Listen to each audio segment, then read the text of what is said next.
Bismillahirrahmanirrahim. Assalamualaikum warahmatullahi wabarakatuh. Alhamdulillahirabbil alamin.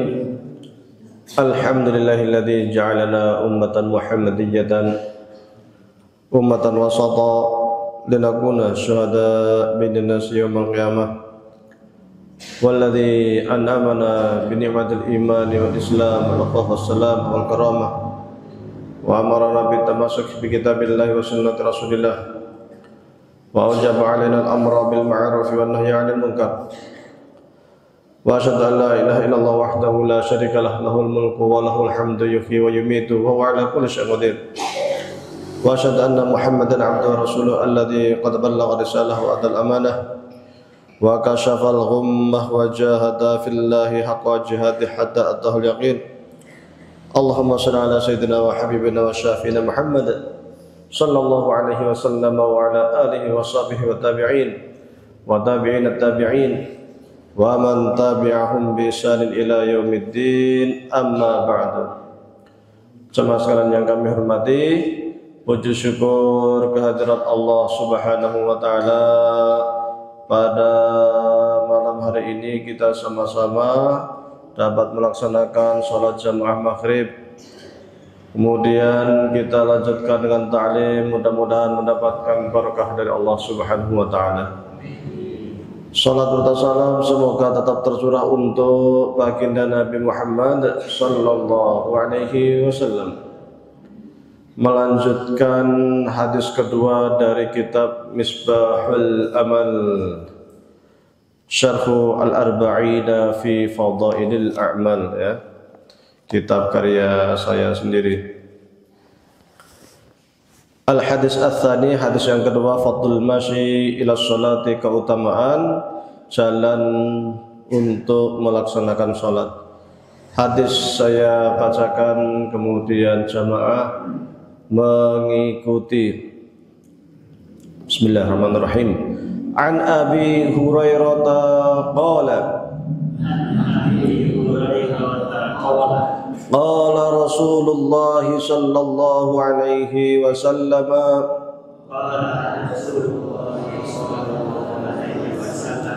man tatahhara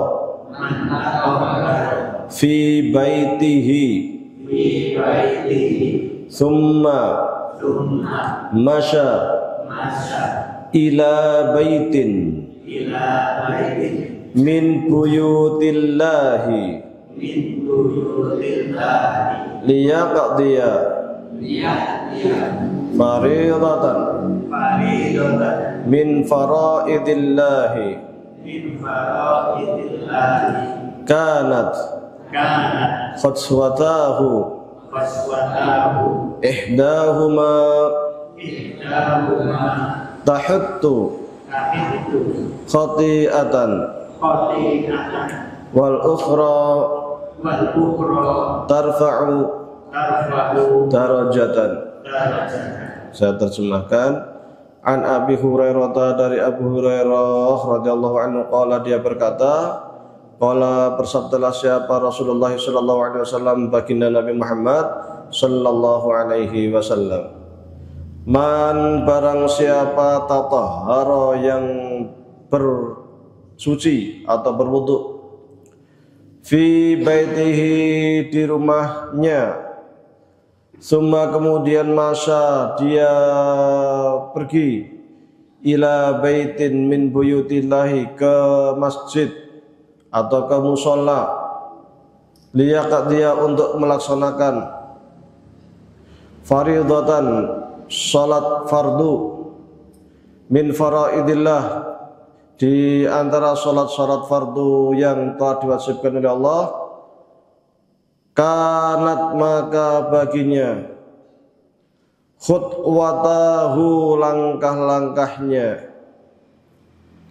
ihdahuma, salah satu langkahnya itu, tahuttu, bisa menghapus khati'atan, satu kesalahan, sementara wal ukhra, langkah satunya lagi itu tarfa'u, bisa mengangkat darajatan, satu derajat, ya.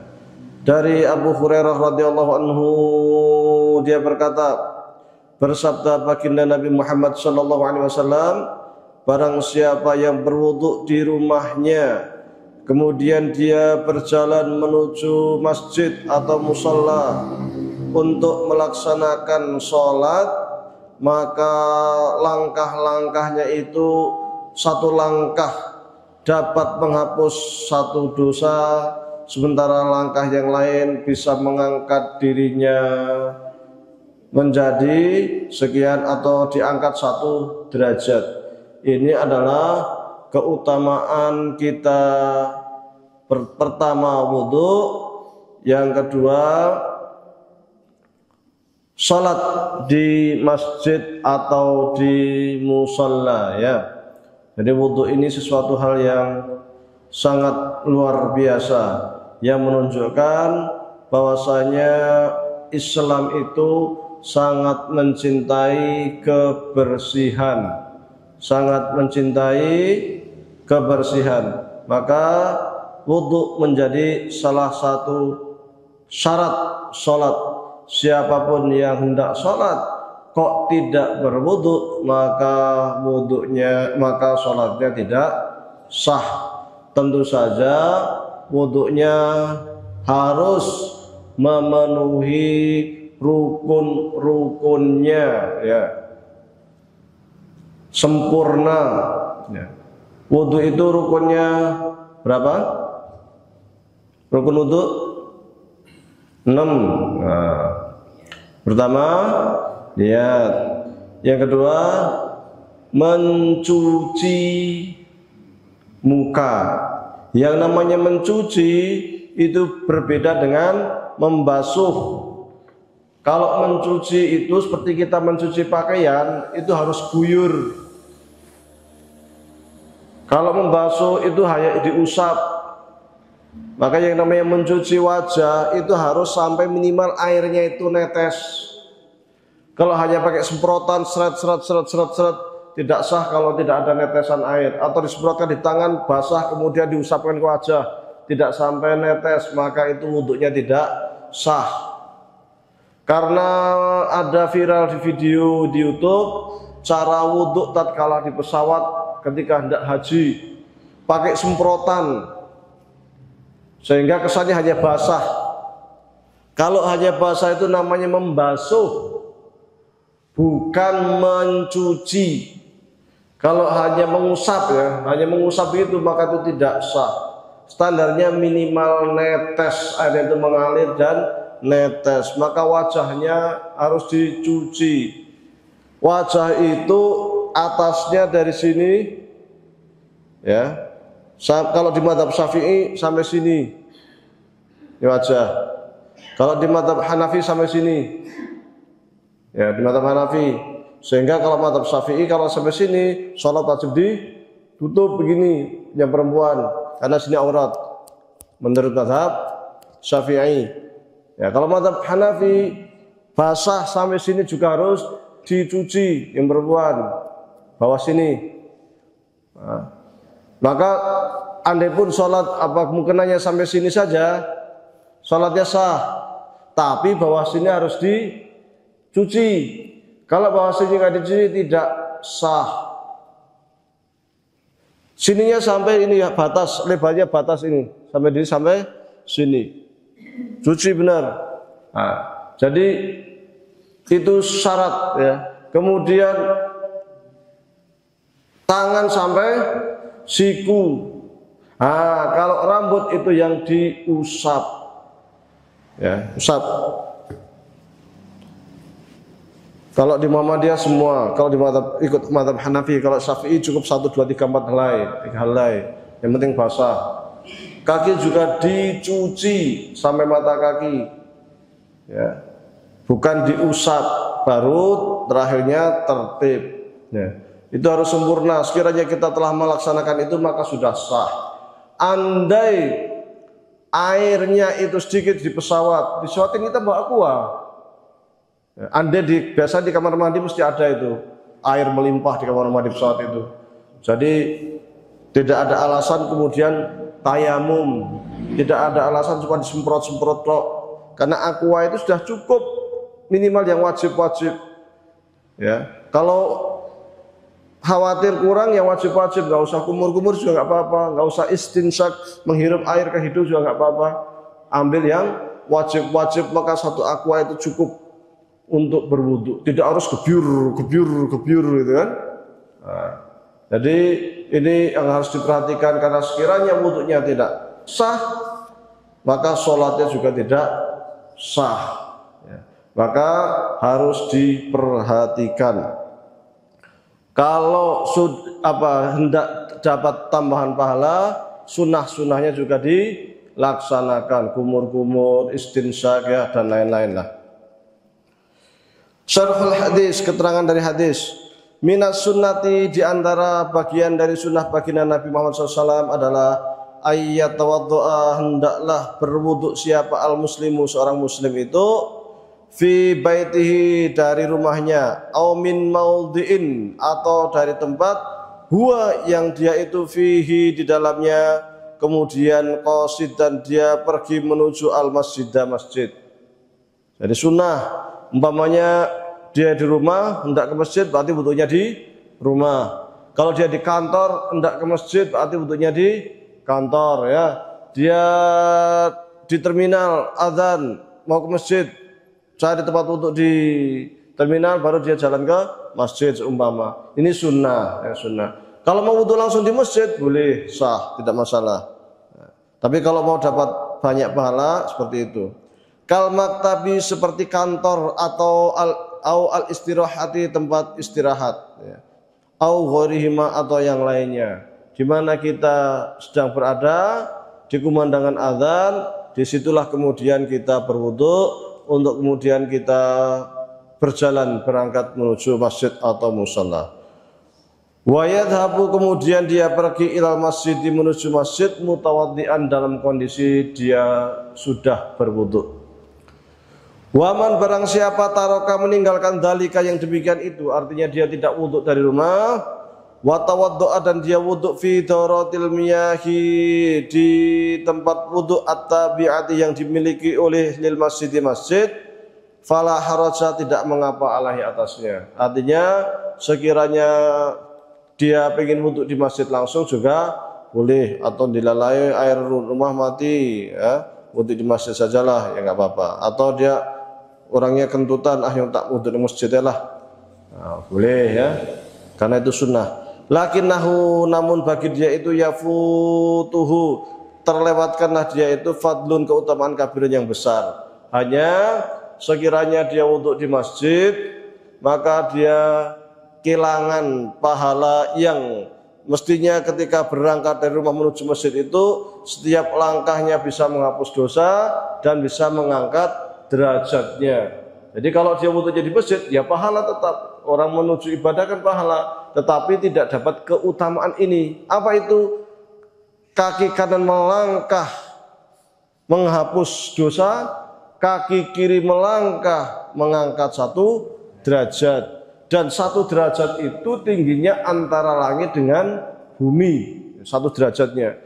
Kalau umpamanya jaraknya itu 20 meter, nah sekian langkah kan, 40 langkah, 50 langkah, berarti 50 derajat diangkat derajat kita, artinya 50 tinggi dari bumi menuju langit, dan 50 poin kesalahan yang Allah hapuskan dari diri kita.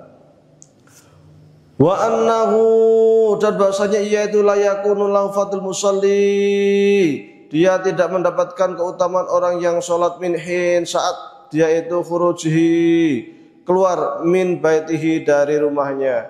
Kalau dia wuduknya di masjid, tidak dari rumah, maka dia tidak mendapatkan keutamaan pahala tadi itu, pahala sholat atau pahala kaki kanan mendapatkan menghapuskan 1 dosa, dan kaki kiri mengangkat 1 derajat. Al-masyi ilal masjidi, adapun jalan kaki ilal masjidi, ke masjid, itu afdalu, lebih utama, minar rukub, sekiranya bisa jalan kaki lebih baik daripada naik motor ataupun naik mobil, sekiranya memungkinkan ya. Waqad sabata, maka waqad dan sungguh sabata telah tertulis, ditetapkan, tertulis anna a'dhaman nasi, bahasanya manusia paling mulia, paling agung, ajron atau paling besar ajron pahalanya itu fis sholati tatkala salat, ab'aduhum orang yang paling jauh, mumassin jalannya. Jadi makin jauh jalannya pahalanya semakin banyak, makin jauh makin banyak ya. Maka sekiranya bisa jalan kaki itu lebih utama. Kalau jalan kaki satu langkah, ya satu langkah menghapus dosa, satu langkah mengangkat derajat. Bagaimana ketika naik kendaraan? Sama. Hitungannya apa? Hitungannya bisa jadi satu putaran bisa, atau jarak kisaran satu langkah. Jadi ketika mobil berjalan atau motor berjalan, jarak kisaran satu langkah normal kalau kita jalan itu dianggap satu langkah. Itu berarti menghapus satu dosa. Satu putaran lagi yang kisaran jarak kita melangkah, kita diangkat derajatnya. Jadi baik kita itu naik kendaraan, naik motor, naik mobil atau lainnya ya, dengan kita jalan kaki sama-sama mendapatkan keutamaan, dihapus satu dosa dan diangkat satu derajat setiap satu langkah atau kisaran satu langkah. Waqad dan sungguh mana telah memberi nikmatlah siapa Allah alaman kepada orang masa yang dia berjalan ilal masjid ke masjid, biraf'id darajati dengan mengangkat derajat-derajat dia. Allah kasih kenikmatan yang sangat luar biasa, sehingga alhamdulillah yang namanya kebaikan itu luar biasa banyaknya. Mungkin kita niat saja sudah dapat pahala ya, niat toh bismillah nanti sore asar mau sembahyang di masjid itu dapat pahala. Nanti pas asar adzan, dengar adzan jawab adzan is pahala meneh, bar adzan dengan doa pahala lagi, wudu pahala lagi, jalan ke masjid pahala lagi, sholat sunnah di masjid pahala lagi. Masya Allah, saking rahmatnya, saking kasih sayangnya Allah kepada hambanya, setiap kali berbuat baik kita selalu mendapatkan pahala. Berbeda ketika orang bermaksiat, niat maksiat tidak mendapatkan dosa kecuali dia benar-benar melakukan maksiat. Dan sekiranya orang niat melakukan maksiat, berjalan menuju tempat maksiat, waktu jalan pun tidak dihitung, baru pas dia melakukan maksiat baru dihitung. Saking rahmannya, saking kasih sayangnya Allah. Niat besok mau nyuri, belum dapat dosa, besoknya dia jalan sampai depan rumah orang yang tempat dia mau nyuri, belum dapat dosa. Nah, kalau dia jadi nyuri baru dianggap dosa. Kalau dia nggak jadi, dosa ya, pulang kan, ya sudah dia tidak dapat dosa.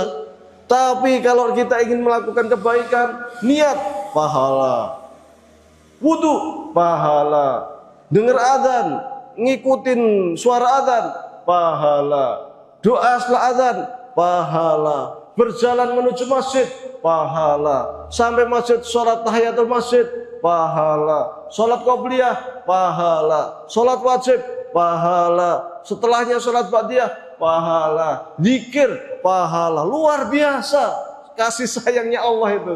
Tapi sing jenengane menungso, karena menungso itu senangnya itu sesuatu yang nampak, pahala ra ketok ya. Nek ketok ke masjid kayak motor sebulan masjid ora goib, nggak pernah alfa di masjid, sholat 5 waktu dapat mobil Avanza, wah kebek masjid ya sih. Kenapa? Karena nampak. Jadi menungso itu pengen itu yang nampak, yang kelihatan.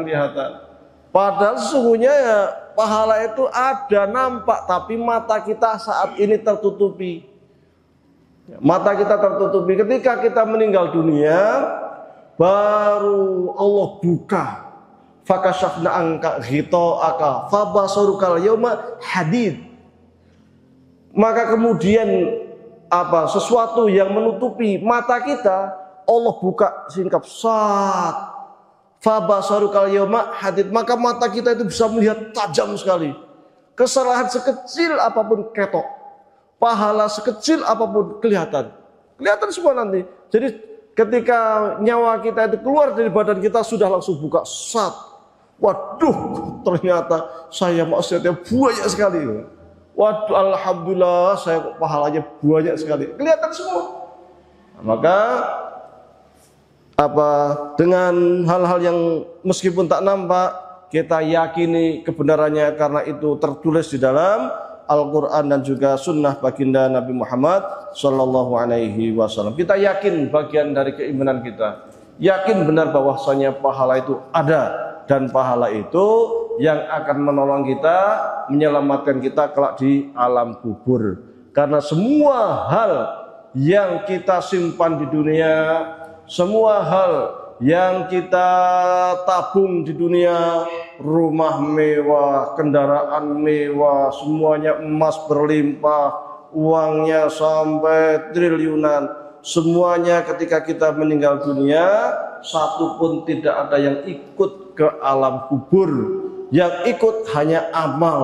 Kalau amal soleh, maka kita akan ditemani oleh makhluk yang sangat baik, yang akan selalu menemani kita, yang akan selalu membersamai kita.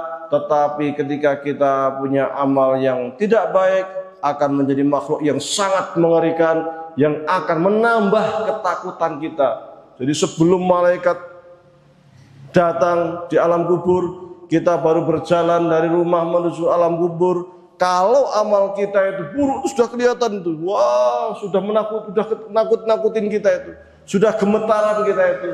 Apalagi nanti di alam kubur baru ditaruh, orang-orang pergi dari kubur, langsunglah malaikat datang. Nah, di situ ketakutan 2 kali lipat, ya.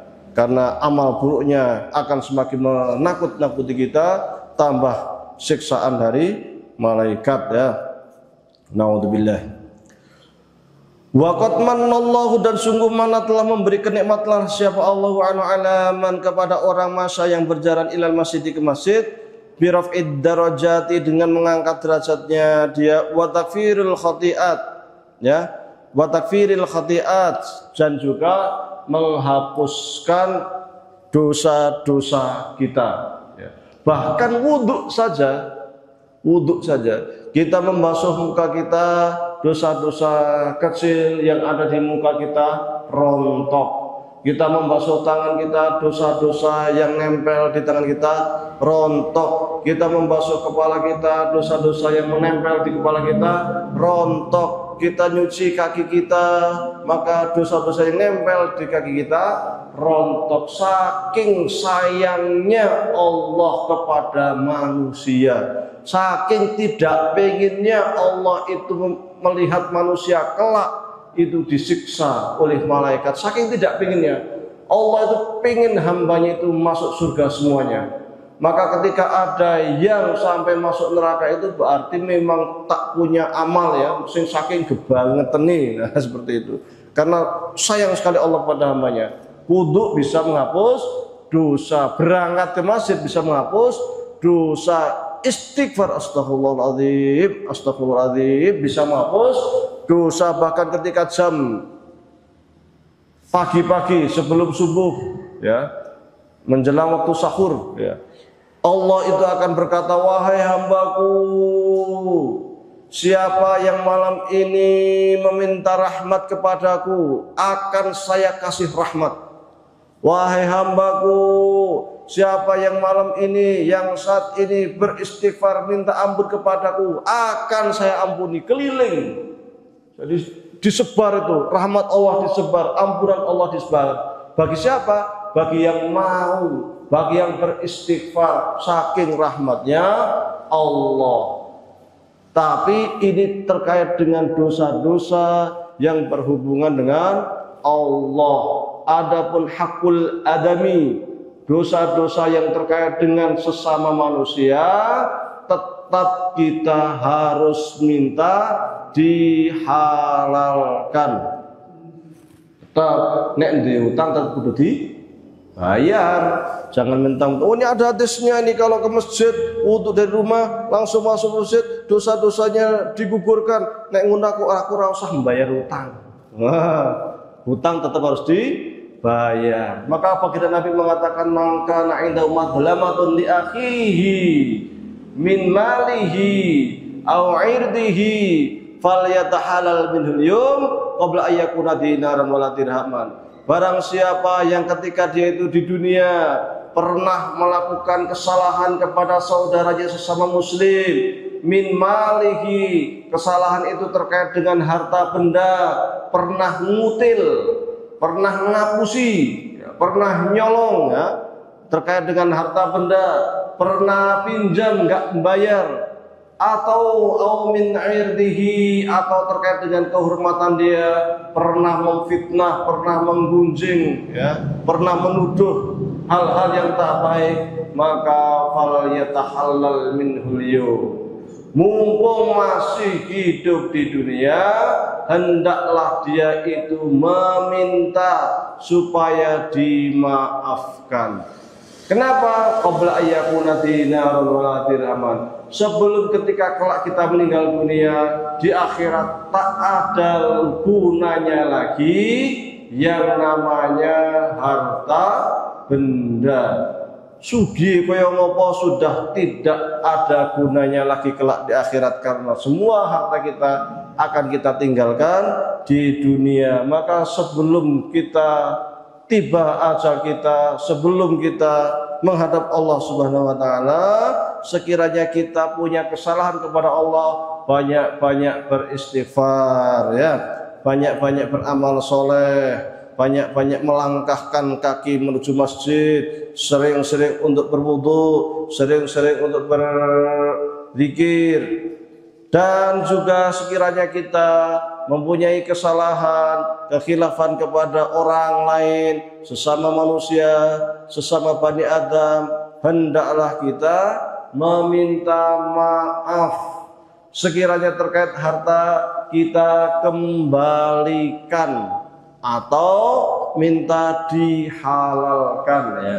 Sekiranya sudah dihalalkan aman, tetapi sebelum dihalalkan, sebelum dia dimaafkan, maka kesalahan dia itu masih menggantung dan Allah belum memaafkan, maka berat ya. Jadi kesalahan dengan sesama manusia itu lebih berat dibanding kesalahan kepada Allah. Maka di dalam fikih itu disebutkan ada namanya hakullah, ada namanya hakul adami ya, hakul adami. Sesuatu yang terkait dengan Allah itu banyak istighfar, taubat, selesai.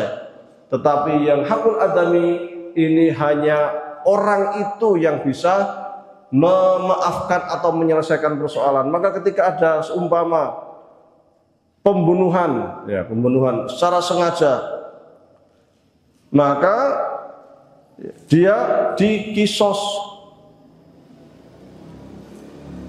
Dia baru lepas dari kisos jika keluarganya mengatakan saya maafkan. Jadi yang berhak untuk menghapus dosa pembunuhannya itu istilahnya ya, di dunia bukan di akhirat. Di dunia dia akan lepas dari jeratan hukuman di dunia itu manusia, keluarganya. Kalau keluarga mengatakan saya maafkan, selesai. Tapi kalau keluarganya kisos, dia tobat nggak cukup hanya sudah tobat, karena ini terkait dengan hak dengan sesama manusia, maka harus diselesaikan juga dengan manusia. Wadzalika dan demikian itu bikulli khutwatin, dengan setiap langkah yakhutuha yang dia langkahkan ilal masjidi, menuju masjid. Jadi langkah-langkah dia menuju masjid akan mengangkat derajat dia atau menghapuskan dosa-dosa dia. Wa anna dan sungguhnya lahu bagi dia itu ajron, pahala. Fi ruju'ihi, tatkala dia itu pulang dari masjid, ila baitihi, dari rumahnya, masyan, dengan cara berjalan. Bahkan pulangnya saja, pulangnya ini tadi berangkatnya dapat pahala, pulangnya juga dapat pahala lagi. Masya Allah, luar biasa rahmat rahimnya Allah kepada manusia. Dan menunjukkanlah apa al-hadisu hadis ala anna maudhi'as sholawati, sesungguhnya tempat untuk dilaksanakan sholat al-mafrudati, sholat fardu itu dia adalah al-masjidu, masjid. Nah, jadi yang sholat fardu itu tempatnya di masjid. Untuk siapa? Untuk laki-laki ya. Untuk laki-laki di masjid. Perempuan dapat rukhsah di masjid lebih baik, di rumah tidak mengapa. Tapi kalau laki-laki tempat sholat jamaah itu di masjid ya. Maka dulu ada Abdullah bin Maktum itu buta. Karena buta ke masjid juga kadang susah, menghadap Rasul, ya Rasulullah, saya ini buta ya Rasulullah. Saya ingin rukhsah, boleh enggak kalau saya itu sholat di rumah saja? Saya buta, jalannya susah. Maka kata Rasul, ya enggak apa-apalah. Bilangnya enggak apa-apalah. Kemudian Abdullah itu jalan kaki, mau pulang, seneng, alhamdulillah dapat rukhsah. Dipanggil lagi, tunggu dulu, tunggu sebentar. Kamu kalau ada yang azan, dengar enggak? Oh dengar ya Rasulullah. Kalau gitu sholat di masjid. Agak jadi, padahal buta, ya, tapi masih punya telinga, masih mendengar azan di masjid, dia tetap dianjurkan untuk sholat di masjid. Dulu baginda Nabi Muhammad SAW pernah mengatakan begini, saya ini andai tega orang yang rumahnya itu dekat masjid, dekat itu mafhumnya maksudnya masih mendengar suara adzan, berarti dekat ya. Kalau ada orang yang rumahnya itu masih mendengar suara adzan kok tidak sholat ke masjid, kalau saya tega akan saya bakar rumahnya. Maka mazhab Dzahiri mengatakan bagi laki-laki sholat di masjid itu bukan sunnah mazhab Dzahiri, tapi wajib ya. Kalau di mazhab Syafi'i sunnah, ya, sunnah muakkad. Sunnah muakkad itu sunnah sing banget. Dulu, ya, zaman baginda Nabi Muhammad SAW, semua laki-laki itu sholatnya di masjid. Kalau sholat terlambat ya, bukan nggak sholat di masjid, terlambat, langsung dicap. Jadi ada tanda-tanda orang munafik ini. Jadi terlambat kok langsung dicap, ada tanda-tanda munafik. Nah kalau zaman kita kadang sholatnya di rumah mending, kadang tidak sholat. Wah itu kalau nggak sholat dicap apa kita? Kalau di zaman Nabi itu kita akan dicap apa itu? Wong terlambat sholat jamaah saja dicap. Ini ada tanda-tanda munafik. Apalagi kita jarang ke masjid, apalagi ada yang tidak sholat. Naudzubillah min dzalik. Wah surah karu-karuan lah. Likaunihi, karena yang namanya masjid itu mau diusalah tempat sholat al-mufrodoti, sholat fardu. Jadi sholat fardu itu tempatnya di masjid bukan di rumah.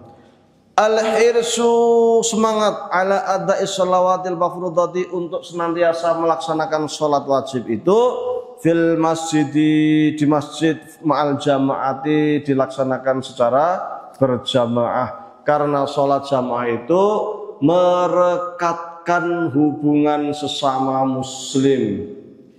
Kita jadi ketemu dengan saudaranya sesama muslim. Kalau sering ketemu otomatis semakin akrab.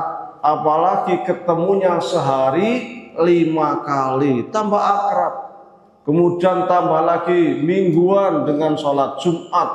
Maka sholat Jumat itu idealnya satu kampung itu cuman cukup satu masjid, bukan satu kampung 5 masjid.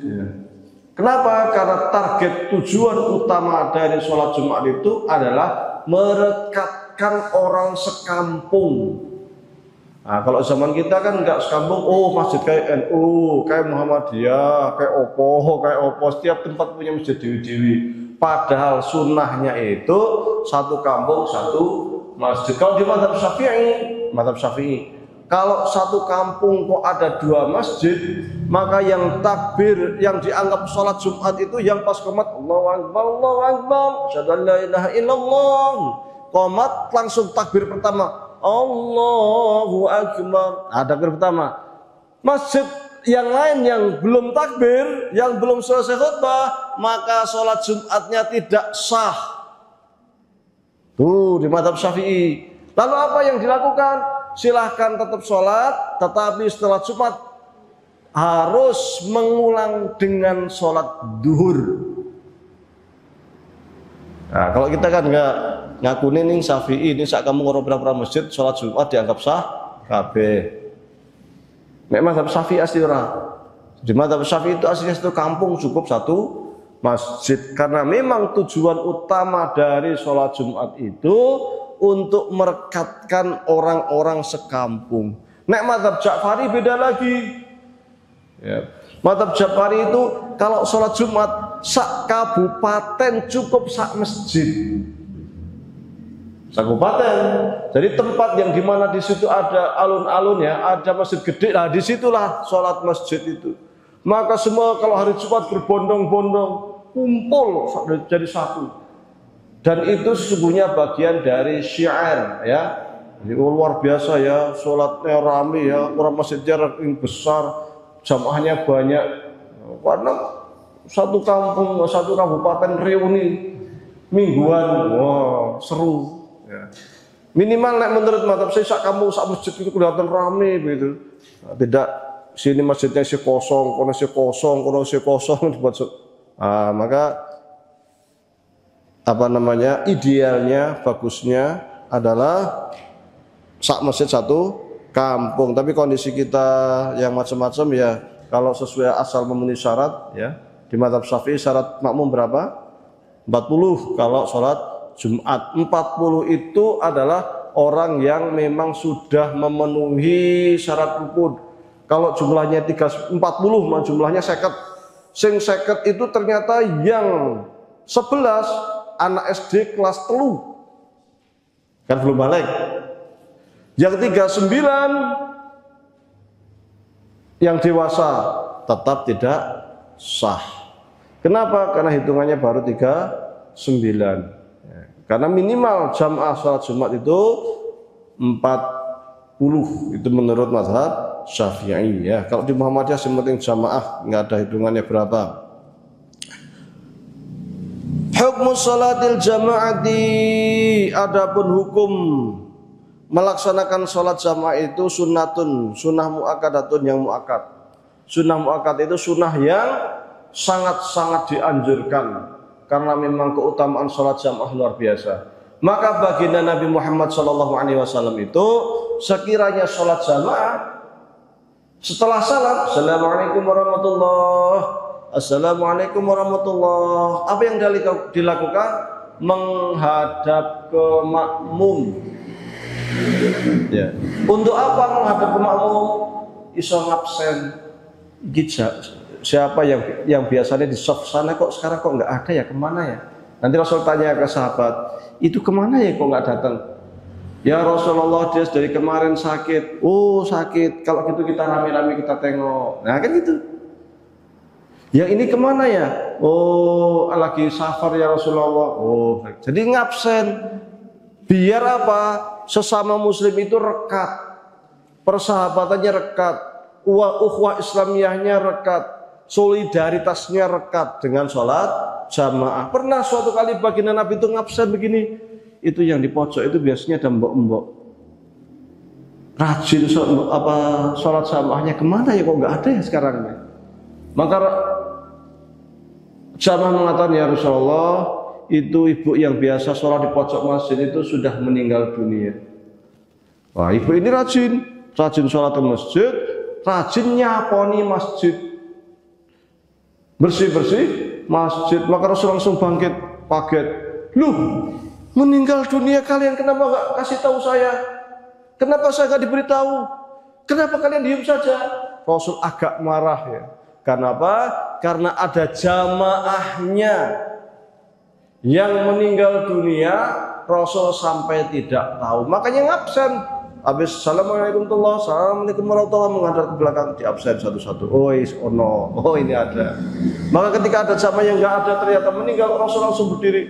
Maka Rasul mengatakan, di mana tempat makamnya? Tolong tunjukkan kepada saya di mana makamnya. Maka kemudian oleh sahabat ditunjukkanlah makam ibu-ibu tadi itu, dan Rasul melaksanakan sholat gaib di makam wanita yang biasa sholat jamaah di masjid. Sekarang hukum wanita sholat jamaah di masjid bagaimana? Sekiranya dia itu mempunyai kemampuan, kelapangan, sangat dianjurkan. Tapi sekiranya tidak punya kelapangan, dapat rukhsah. Ya.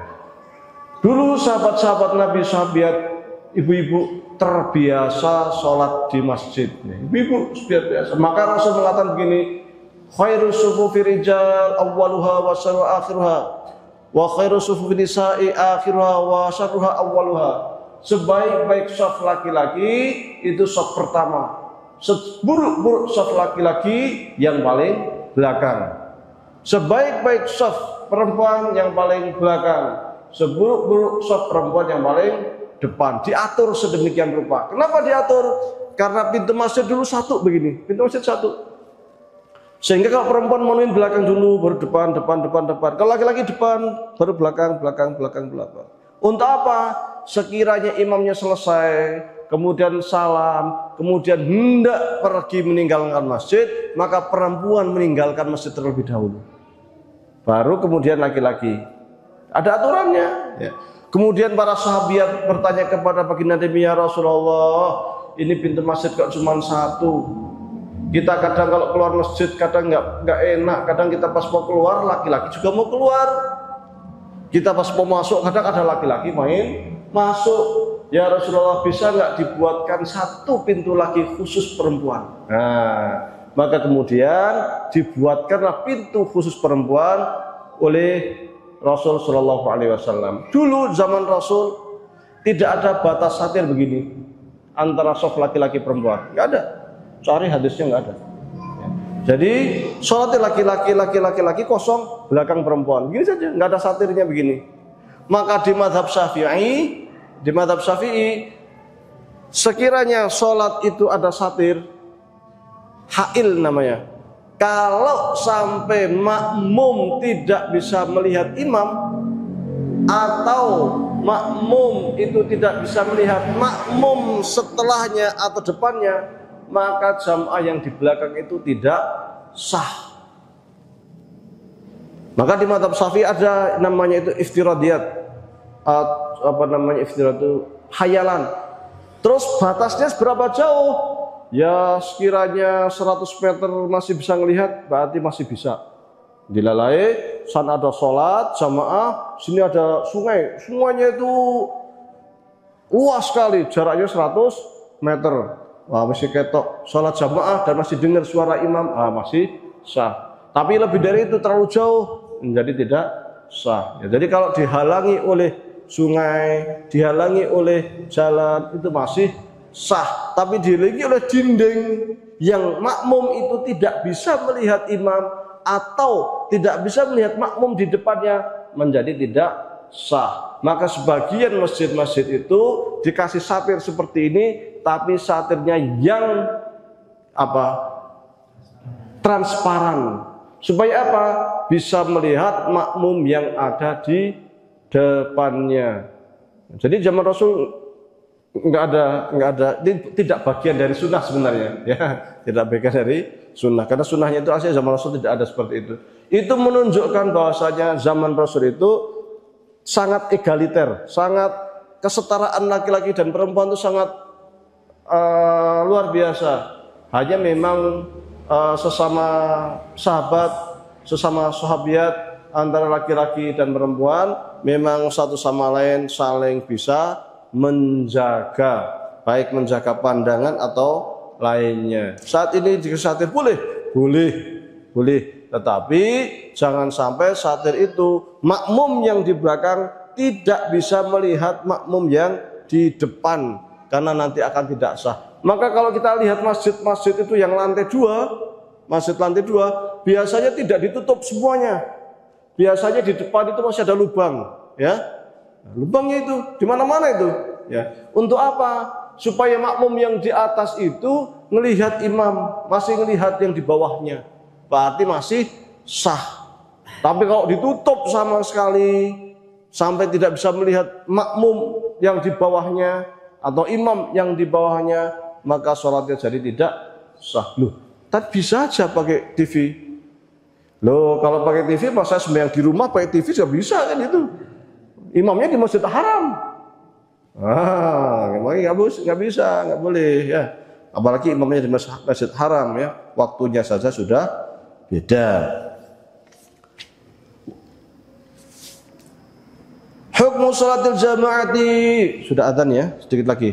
Sunnatun mu'akkatun 'inda katsirin minal ulama, menurut sebagian besar para ulama. Wa ba'dul ulama, dan sebagian para ulama yara, mereka berpendapat anna bahwasanya salat jamaah itu fardu ainin. Fardu ain. Ini pendapat siapa? Pendapat mazhab Zahiri. Siapa pendirinya? Daud Az-Zahiri. Siapa ulama yang terkenal dari mazhab Zahiri? Ibnu Hazm Az-Zahiri. Buku apa yang sangat terkenal yang ditulis oleh Ibnu Hazm? Al-Muhalla.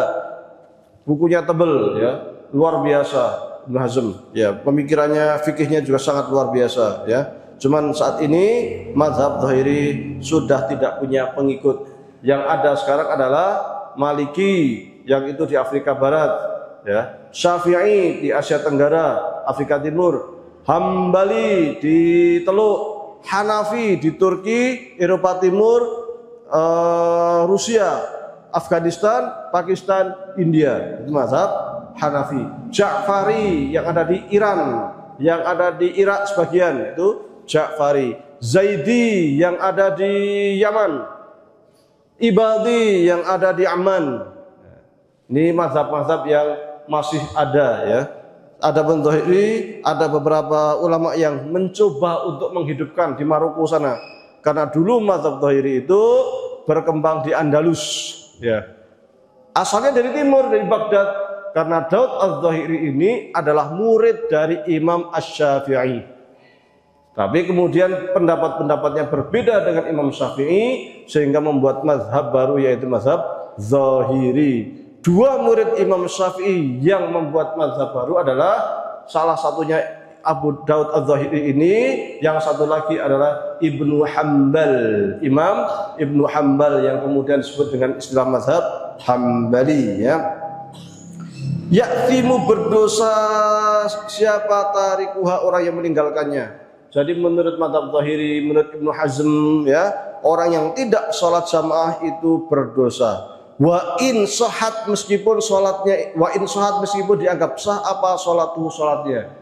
Sholat di rumah sendiri sholatnya sah, tetapi berdosa karena tidak jamaah. Menurut siapa? Menurut mazhab Zahiri, menurut Ibnu Hazm, liwahdi, karena dia sholat sendiri. Wa ba'duhum, dan sebagian ulama yarau, mereka berpendapat annaha, bahwasanya yang namanya sholat jamaah itu fardu kifayatin, dianggap sebagai fardu kifayah. Ya'thimu, yang akan berdosa kullu afradil mustama'i, setiap individu di dalam masyarakat, idza sekiranya tarakuha, semuanya meninggalkan. Jadi fardu kifayah itu seperti memandikan jenazah. Sekiranya sudah ada yang memandikan jenazah, yang lain aman. Tetapi kalau jenazah tidak ada yang memandikan, maka satu kampung berdosa semua. Ini juga berlaku di sholat jamaah. Sebagian ulama mengatakan fardu kifayah, harus ada di kampung itu pelaksanaan sholat jamaah. Jika tidak, maka seluruh kampung akan berdosa. Wa ala ayyi halin, intinya fathawabu, yang namanya pahala, alaiha, atasnya orang yang sholat jamaah itu azimun jiddan, sangat besar. Yu'addilu, yang sepadan dengan thawaba sholatil munfaridi, dibandingkan sholat sendirian, sab'ah wa isrina marrah, 27 kali. Kita sholat di masjid dapat 27 pahala, sementara kalau kita sholat sendiri di rumah hanya dapat 1 pahala. Fala yatahawanu, maka hendaklah supaya kita itu tidak meremehkan fiha, terkait dengan sholat jamaah, illa, kecuali man harrama nafsahu, orang yang mengharamkan atau terlarang atau tidak ingin nafsahu, dirinya itu al ajra, mendapatkan pahala, wa thawaba, dan balasan, kecuali kalau kita tidak ingin dapat banyak pahala, banyak balasan yang baik, kebaikan yang banyak, maka silakan sekiranya hendak sholat sendiri. Taib, sebelum saya tutup, sekiranya ada pertanyaan kami persilahkan.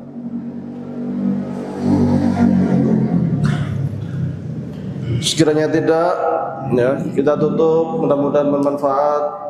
Kurang dalam mohon dimaafkan. Aqulu qouli hadza wa astaghfirullah li wa lakum. Assalamualaikum warahmatullahi wabarakatuh.